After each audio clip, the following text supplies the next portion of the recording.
Internet est un endroit vaste et mystérieux. Vous et moi n'interagissons qu'avec une infime partie de ce qui y circule réellement. Certaines choses y sont très bien cachées, des choses plutôt obscures. Une vidéo affirme qu'il existerait un jeu dans les plus profonds recoins du web. Il s'appellerait Sad Satan, et c'est un jeu d'horreur, comme je n'en avais jamais vu. Sad Satan ne peut ni être acheté sur GameStop, ni téléchargé en version dématérialisée via les plateformes en ligne classiques telles que Steam. Il ne serait téléchargeable qu'à l'aide d'outils permettant d'accéder aux profondeurs cachées du web, comme Tor. Il existe une partie d'Internet à laquelle nous ne pouvons normalement pas accéder, on peut la surnommer Deep Web. J'avoue que le terme utilisé n'annonce rien de bon, tout en étant plutôt exagéré. Le Deep Web n'est pas une sorte d'Internet clandestin où ne se passe que des trucs louches, le piratage, le trafic de drogue. Le Deep Web serait plutôt un grand ensemble de données dont les moteurs de recherche et autres annuaires n'ont pas l'accès direct. Pensez par là à des bases de données, des sites protégés par mot de passe, des sites et forums privés, ou encore à du contenu payant. Un des points particulièrement forts du Deep Web est l'anonymat garanti. Les utilisateurs peuvent héberger leurs fichiers en ligne sur des sites appelés oignons en incognito, et n'importe qui accédant à ce contenu aura du mal à en retrouver la source. Il y a quelque temps, Jamie, le propriétaire de la chaîne YouTube Obscure Horror Corner, a annoncé qu'il avait plongé dans le Deep Web pour télécharger un mystérieux jeu hébergé sur un site oignon. Le fichier s'appelait Sad Satan, et c'était un jeu d'horreur qui avait piqué sa curiosité. C'était après tout un de ces jeux d'horreur obscurs qu'il pouvait présenter sur sa chaîne YouTube. Je n'utilise pas très souvent le Deep Web, voilà ce que Jamie m'a confié la semaine dernière. Mais il y a un ou deux mois, un de mes abonnés m'a envoyé un lien en disant qu'il avait trouvé quelque chose d'effrayant et il savait que ça pouvait m'intéresser, ce qui était le cas en l'occurrence. J'ai d'abord testé le fichier, pour voir s'il ne contenait pas de malware ou autre virus.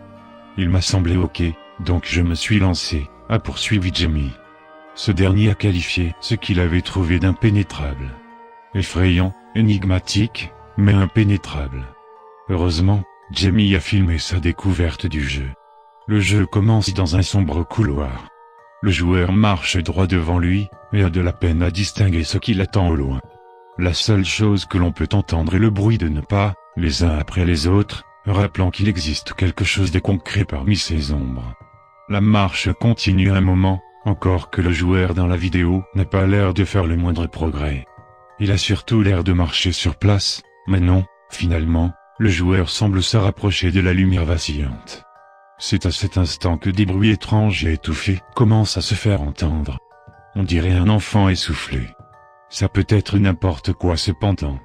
Le joueur se retourne, marche un peu, pour se retourner à nouveau ensuite. Il semble à présent qu'il y ait une nouvelle porte faite de lumière au loin. Le labyrinthe n'est pas statique. Il change. Le joueur se déplace en direction de la lumière. Les voix se distordent étrangement. Le couloir change également. Les voix se muent alors en un grognement. Le joueur continue simplement de marcher tout droit. Vraiment, c'est la seule chose qu'il peut faire. En réalité, le personnage se retrouve encore dans le couloir initial, mais maintenant, il a l'air corrompu, instable. Une ligne jaune flash au sol toutes les quelques secondes, donnant l'impression que le joueur marche au milieu d'une route. Le joueur ne fait que parcourir ce chemin de long en large, jusqu'à qu'il change encore. Arrivé au bout, le couloir change encore une fois. C'est toujours le couloir de départ, mais cette fois, le niveau entier semble gémir. Il sonne comme si on était à l'intérieur du ventre d'une bête. Le joueur reste immobile un moment, à simplement écouter. Les sons changent et s'amplifient, deviennent plus forts, plus agressifs. On croirait vraiment que quelqu'un, enfin, quelque chose, respire juste derrière le joueur, hargneux et affamé. Une nouvelle fois, la scène change sans raison, le couloir noir et blanc revient. Les murs sont flous et changeants, et on peut entendre un homme répéter en boucle une phrase inaudible. Cependant, le joueur fonce tout droit, atteignant la fin du couloir. À la fin du couloir en question, le joueur est accueilli par ceci, cette image bizarre, rappelant à mon ami Cœur que la première saison de Hannibal reste à l'écran 1 ou 2 secondes avant de disparaître. Puis l'écran de jeu revient à ce foutu couloir. Désormais, le joueur a l'air presque drogué. Tous les déplacements sont ralentis, le son se brouille encore plus. Il atteint la fin du couloir, et ce dernier change, encore. Il est difficile de distinguer ce qu'il y a sur l'image, sauf si la luminosité de votre écran est au maximum, mais on peut affirmer qu'il y a du sang au sol. Évidemment, le joueur se dirige vers la source de ce sang. Tout d'un coup, cette photo de Jimmy Savile et de Margaret Thatcher flash à l'écran une fraction de seconde. Pour encore revenir au couloir. NSPCC est l'acronyme britannique pour désigner l'Association nationale pour la prévention de la cruauté envers l'enfance. Je pense que c'est le plus gros indice qui nous est donné pour trouver de quoi parle Sad Satan. Mais ne nous pressons pas, je vais en parler dans un instant. La vidéo prend fin quand le joueur atteint la fin du nouveau couloir. C'est la partie 1, la vidéo tient en une petite dizaine de minutes. Pris dans son ensemble, Sad Satan n'est pas à proprement parler ce qu'on pourrait qualifier de bon jeu. Il joue et revient littéralement à monter et descendre un couloir en boucle. Le couloir lui-même, l'ambiance du jeu. Tout ça pourrait être pondu en 15 minutes par un étudiant en game design. Et pourtant, Sad Satan est un jeu remarquablement troublant, même en s'en étant tenu à regarder un let's play sur YouTube. C'est en partie dû au son, qui marche à merveille pour donner un ton effrayant au tout. Mais ce qui fait le gros de la force du jeu, c'est ce côté un peu négligé. Ça lui apporte de l'authenticité, l'horreur n'est pas un genre où les jeux sont particulièrement soignés. On y retrouve souvent cet aspect grossier, ces contours rustiques. C'est les mêmes raisons qui font que le found footage passe pour être une base du cinéma d'horreur actuel. C'est aussi ce pourquoi les premiers survival horror avec des contrôles merdiques sont devenus des classiques. L'horreur est désorganisée, tout comme la vie réelle est désorganisée. C'est ordinaire, tout comme la vie réelle est ordinaire. Ce qui veut dire que ça peut vous arriver.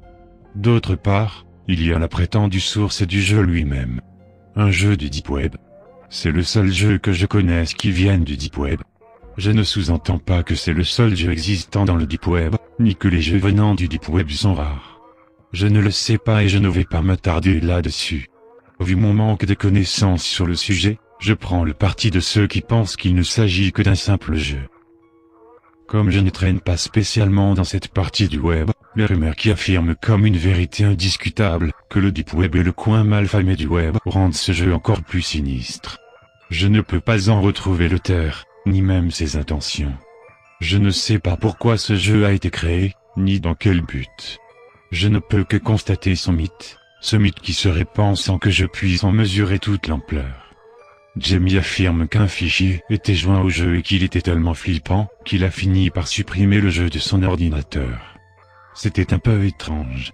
Un fichier Notepad qui allait de pair avec le jeu apparaissait à chaque fois que j'y jouais, des messages incompréhensibles y figuraient. C'est ce qui figurait dans la description de la première vidéo du jeu postée sur YouTube. J'ai demandé des preuves, mais je n'en ai jamais reçu. Je n'ai malheureusement pas de capture d'écran du fichier Notepad. C'était vraiment un texte incompréhensible. Il ne semblait être écrit en aucune langue existante, ce n'était qu'un enchaînement de symboles et de chiffres. J'ai pu remarquer que le nombre 666 revenait à plusieurs reprises. Ce n'est pas choquant vu le titre du jeu. Au moment où je vous écris ceci, le lien d'hébergement du jeu ne fonctionne pas. Je ne peux pas télécharger moi-même Sad Satan pour vous confirmer si l'histoire de Jamie est entièrement vraie ou pas. J'aimerais être honnête avec vous, même si je compte bien télécharger le jeu, je suis pas sûr de le vouloir réellement. Il est difficile de déterminer avec quoi nous jouons là. Est-ce que c'est simplement un jeu d'horreur? Ou un moyen de transmettre quelque chose de bien plus grave qu'un virus informatique, Satan lui-même? Ok, probablement pas. Je ne sais pas si le jeu est dangereux, mais vous ne devriez pas vous foutre de la gueule de quelque chose que vous ne comprenez pas, n'est-ce pas? Merci YouTube, je n'aurai pas à télécharger cette merde. J'ai simplement à regarder les autres faire, en l'occurrence le let's play de Jamie. Ce week-end, il a mis en ligne la seconde partie de sa série. Vous pouvez la voir ici. Je ne vais pas vous décrire le contenu du jeu cette fois, vu que la plupart des éléments sont similaires à la première vidéo. C'est-à-dire des couloirs effrayants qui changent constamment d'un aller-retour à l'autre. Plus important, la deuxième vidéo révèle que nous ne sommes pas tout seuls dans le labyrinthe. C'est définitivement un des jeux les plus terrifiants que j'ai vus cette année. Jamie dit qu'il ne sait pas ce qu'est le jeu, ni qui l'a créé. Il espère qu'en partageant ses vidéos, il pourra en savoir plus. J'ai parlé à l'abonné qui aurait supposément envoyé le jeu à Jamie en premier. Il a demandé à rester anonyme.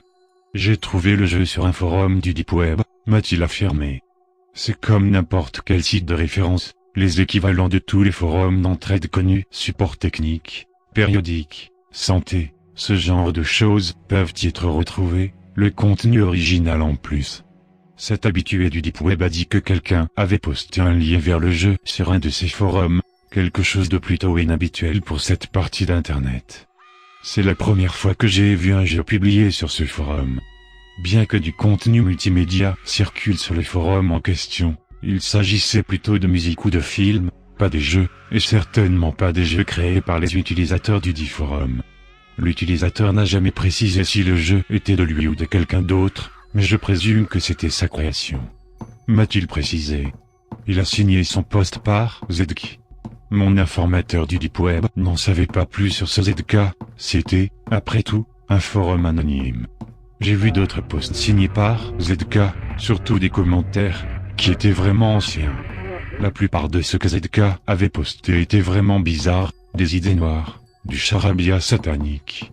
Est-ce qu'il écrivait ça réellement avec de mauvaises intentions, ou simplement pour s'amuser? Je ne peux pas vraiment le dire.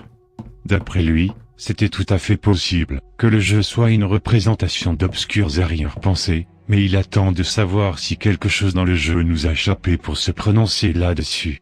Apparemment, la seule raison pour laquelle il a partagé le jeu avec Jamie est qu'il ne pouvait pas le faire tourner sur son ordinateur. Comme la plupart d'entre nous, il ne pourra l'expérimenter qu'indirectement.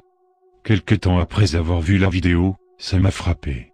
Sad Satan était un genre de dénonciation des violences faites aux enfants, d'où le fait qu'il figure dans ce jeu de cauchemar, et la référence à la NSPCC au-delà de ça. Cependant, la seule chose que j'ai pu trouver qui soit potentiellement liée au jeu est une autre vidéo nommée Sad Satan. La vidéo semble faire allusion à des meurtres commis par des gens masqués. Et il semble aussi qu'il y ait de la taquinerie autour des emplacements de ces présumés meurtres. La description YouTube dit simplement « Suivez la piste ». Donc, qui veut suivre la piste avec moi ?